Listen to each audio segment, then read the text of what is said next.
কোনোভাবেই নিয়ন্ত্রণে আসছে না কানাডার ব্রিটিশ কলম্বিয়ার ভয়াবহ দাবানল। একের পর এক পড়ছে পাহাড়ি বনাঞ্চল। রাতারাতি আগুনের আকার প্রায় দ্বিগুণ হয়ে যাওয়ায় জরুরি অবস্থা জারি করেছে কর্তৃপক্ষ।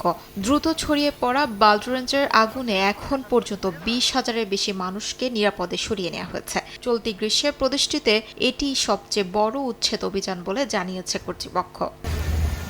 স্পেনের পূর্বাঞ্চলীয় কাস্তিয়নেও ভয়াবহ দাবানল নিয়ন্ত্রণে দিনভর লড়াই করছেন দমকল কর্মী ও সামরিক জরুরি ইউনিটের সদস্যরা। আগুনের ধোঁয়ায় ঝুঁকি তৈরি হওয়ায় কাতি শহর থেকে প্রায় 700 মানুষকে সরিয়ে নেওয়া হয়েছে। তিরিক শহরের কাছে শুরু হওয়া আগুন এরই মধ্যেই প্রায় 684 হেক্টর এলাকা পুড়িয়ে দিয়েছে। তবে আবহাওয়া ও বাতাসের আর্দ্রতা বাড়ায় আগুন নিয়ন্ত্রণে আনার বিষয়ে আশাবাদী কর্তৃপক্ষ। এদিকে আলবেনিয়ার ক্রুজে পর্বতেও ভয়াবহ দাবানলে আতঙ্ক ছড়িয়েছে।